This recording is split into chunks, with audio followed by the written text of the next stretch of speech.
পূজা যখন রান্না করছিল শিব আর মিলি জিজ্ঞেস করলো কি করছো বৌদি। পূজা বলল তোমার দাদার জন্য খিচুড়ি রান্না করছি, খাবার নিয়ে যাব। মিলি কান্না করছে দাদার কাছে যাবে। এদিক দিয়ে প্রিয়াঙ্কা দেখে পূর্ণিমা বলল যে প্রিয়াঙ্কা তোমার সাথে আমার কথা আছে। প্রিয়াঙ্কা বলল কি কথা। মা বলল তুমি সোমনাথকে তখন বারণ করলে নাও কেন। তখন প্রিয়াঙ্কা অবাক হয়ে বলল কি কথা মা। তখনই মাধুরী বলল ও মহারাজের কথা বলছে মনে হয়। পূর্ণিমা বলল যে আমি মানুষ চিনতে ভুল করেছি এতটুকু। এদিক দিয়ে পূজা মহারাজের জন্য খাবার নিয়ে যাচ্ছে। পূর্ণিমা জিজ্ঞেস করলো কোথায় যাচ্ছে, বললো মহারাজের জন্য খাবার নিয়ে যাচ্ছি।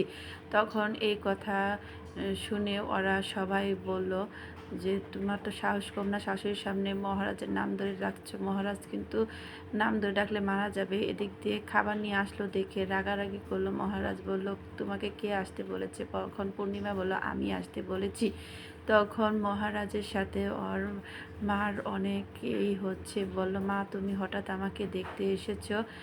আর মহারাজ বলল তুমি তো আগে কখনো আমাকে দেখতে যাওনি, সব কিছু করেছে তোমার বড় ছেলে আর বড় বৌমা। তখন পূর্ণিমা রেগে বলল তুই কখনো ভালো হবি না, তোকে বিশ্বাস করতে চেয়েছিলাম। মহারাজ বলল কেন, আমাকে কি তুমি এখনো বিশ্বাস করছো না। বলল না।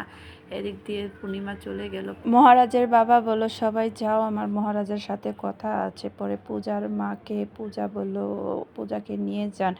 কিন্তু মহারাজের বাবা বলল পূজা তুই কিন্তু মহারাজকে খাইয়ে তারপরে যাস। কিন্তু মহারাজকে তো কিছুতেই খাওয়াতে পারলো না। তখন পূজার মা পূজাকে নিয়ে গেল। দুজনের চোখের দিকে তাকিয়ে কান্না করছে আর চলে গেল বাসায়। তখন মহারাজ একা একা ভাবছে যে আমার জীবনটা এভাবেই অন্ধকারে শেষ হয়ে গেল। মহারাজকে কিভাবে খাওয়িয়ে দিয়েছিল পূজা, সে কথাগুলা ভাবছে। এদিক দিয়ে মহারাজের বাবা আসলো, বলল তুই মহারাজকে খাওয়িয়ে আসতে পারিসনি, জানি পারবি না, তোর জন্য আজকে মহারাজ জেলে। কারণ তোর জন্য অ্যাপ বানাতে গিয়ে মহারাজ এত বড় বিপদে পড়লো।